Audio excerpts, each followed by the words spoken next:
Hi, this is Deb Wenger. Today we're going to be talking about PR and the news, so public relations and its impact on our companies, our organizations, our news coverage, etc. So our textbook defines PR as the management function that establishes and maintains mutually beneficial relationships between an organization and the publics on whom its success or failure depends. So let's break that down a little bit. So it's overseeing, supervising, managing the relationship between any organization or any individual that has a relationship with a set of publics. And so these organizations could be companies, could be political candidates, and the publics could be the general public, like you or me. It could be internal publics. So if I work for the University of Mississippi and I'm responsible for managing the PR function, I have an internal public. I have the people who work for the University of Mississippi. So we're going to break down all of the elements of PR, but I think it's important to start with that definition. So what are the origins of public relations? So before we saw modern day public relations, we saw something called press agentry. So in press agentry, a company or an organization would hire someone, hire a press agent to get favorable information published about their organization, company, etc. And sometimes the practices were deceptive or unethical. So, for example, a press agent might pay a newspaper to write something about a company that absolutely wasn't true or that twisted the truth a little bit. And various users of press agentry were companies like P.T. Barnum, the circus, Standard Oil, railroads, but also used by organizations against drinking or against slavery. So sometimes it was used positively, sometimes press agentry was used to essentially deceive the public. So then steps in one of the people considered the father of modern day public relations, Ivy Lee.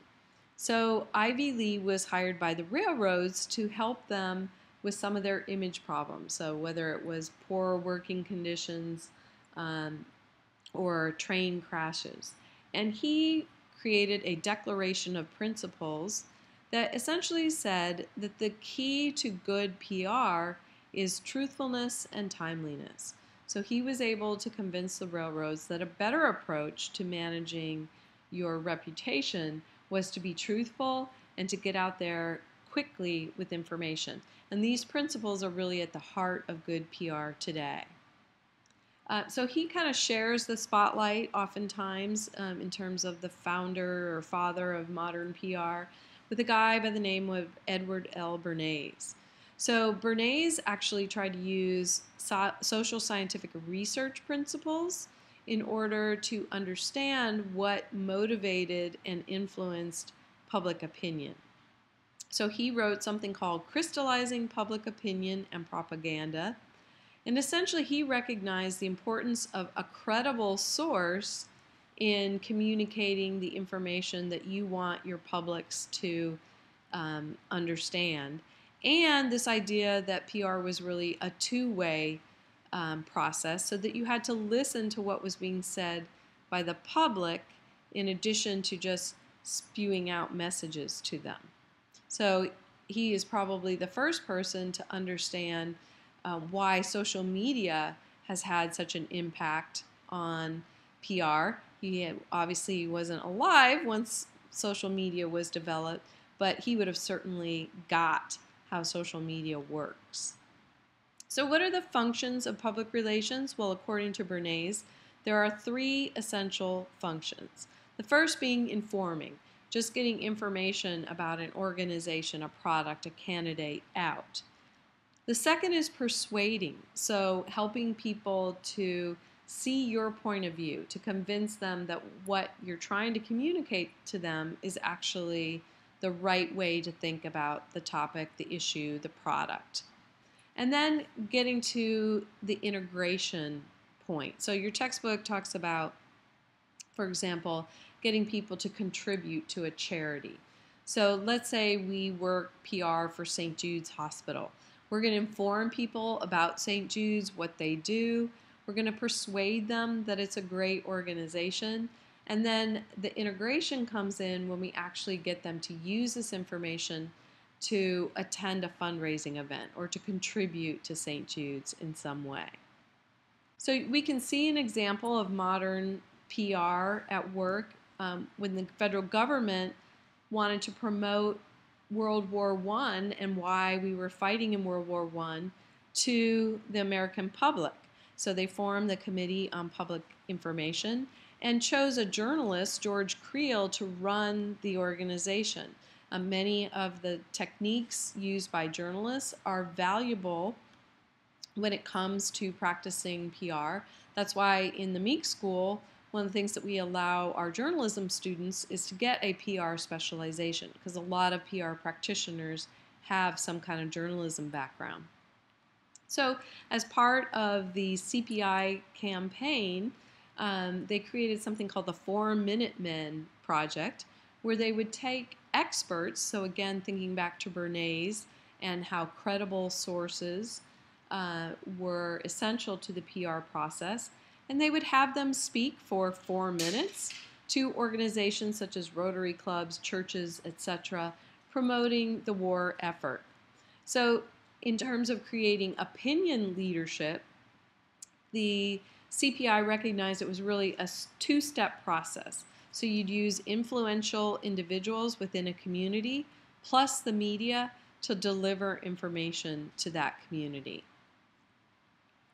So the public relations process can be defined by looking at a concept called ropes. So ropes includes research at the beginning to figure out what are the opportunities, the problems, or the issues that a company is facing. Then you set some objectives. So what are we going to try to achieve and how will we measure that? Programming is maybe where the fun comes in, where you come up with what activities are you going to do in order to meet those objectives. And then you evaluate to see whether or not the campaign you develop is actually working. You monitor it during the process and then measure the outcomes.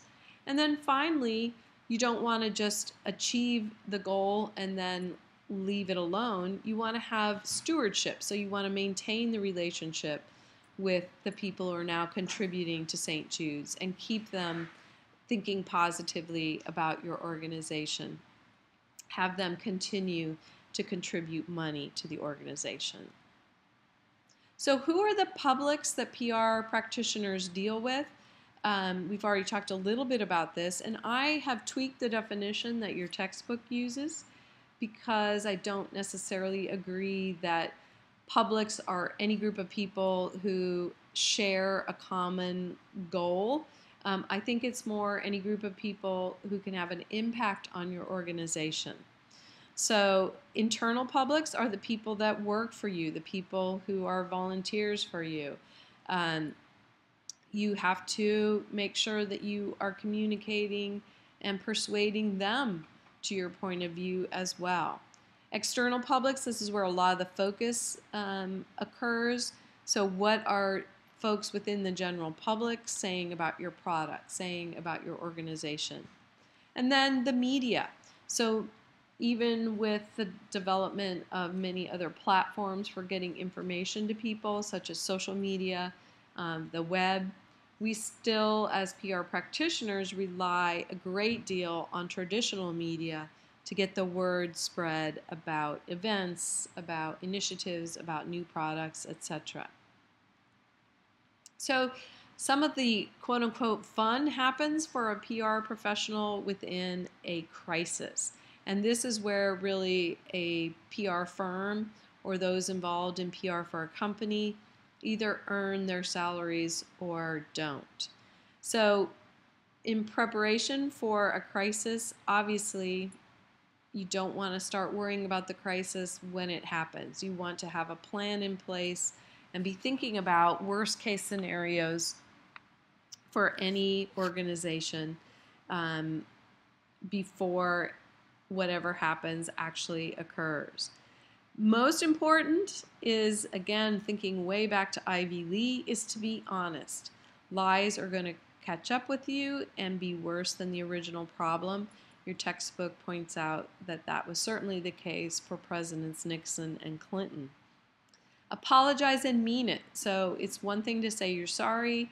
It's another thing to actually take action to correct or to prevent future crises from occurring. And move quickly. You'll hear this over and over again. Organizations that fail to understand how much faster the crisis evolves in this modern era with digital communication are always going to be caught with their proverbial pants down. So here's an example of a relatively recent PR crisis, the Germanwings crash. As you may or may not know, a low-cost air carrier owned by Lufthansa crashed into the side of a mountain in March of 2015. The tweeting by the company started immediately. They used the hashtag #InDeepSorrow. Within 24 hours of the crash, the CEO had posted a video to YouTube explaining what they knew, what they didn't know, expressing concern, promising a continued effort to find answers and to promote safety. Marsteller, your textbook talks about the Tylenol product tampering crisis and talks about how well that was handled by a company by the name of Marsteller. Marsteller means a particular or holds a particularly positive place in the Meek School and at Ole Miss because Harold Burson, one of the founders, is actually an Ole Miss grad and comes back to campus fairly regularly, considered one of the most important people in the modern era of public relations. So thinking about publics, so the PR company, so Burson Marsteller and Lufthansa have another public to think about, and that is other PR practitioners. You see here that they were tweeting very soon after the event, either praising. So the first tweet here says, "Impressively handled so far, tweeting nonstop information and messages in German, Spanish, and English." So understanding that this is not just going to affect publics that speak one language. A critical tweet, so painful to see the Germanwings lady holding this press conference, badly prepared without information to provide. So getting out there quickly is essential, but getting out there quickly and looking good is also essential. And then somebody just acknowledging that social platforms are the direct communication channel in any crisis, but particularly in an air disaster. So one-on-one responses as people tweet at you, having a team in place that's going to be responding, understanding the two-way nature of today's digital communication. So digital presents some new opportunities and some new challenges for PR. So how does a PR practitioner make sure that they're ready is that they have to understand that internet and social media give your critics access to a world without a gatekeeper. So it's no more just going through traditional media. They can get to the world with a tweet. Online and social media crises are incredibly difficult to contain. I think we saw an example of that at Ole Miss with the crisis involving the chancellor and the IHL. Did the IHL expect Twitter to explode? I think not. I think that was incredibly challenging for them to get a handle on and to get their message communicated versus in social media versus the messages of people who were opposed to their decision. The internet and social media make confidential leaks extremely easy. So getting information to the public without having to reveal your identity.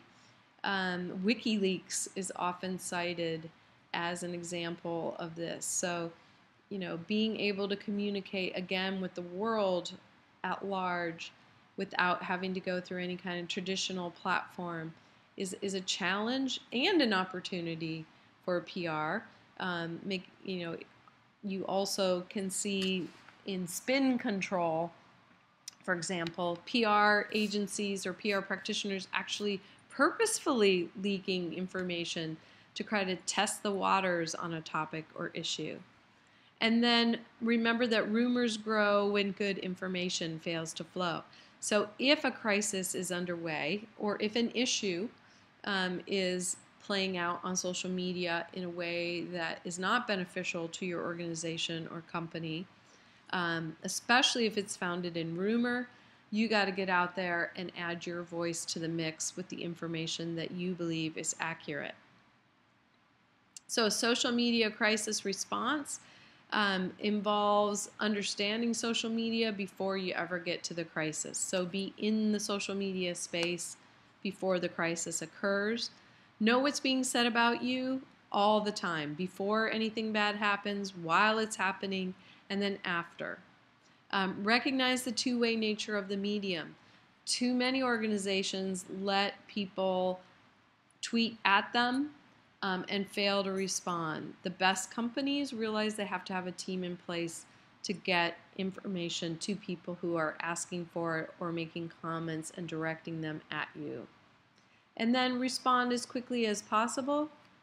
Although we did see an example in the Germanwings crash of get out there but be prepared before you get out there.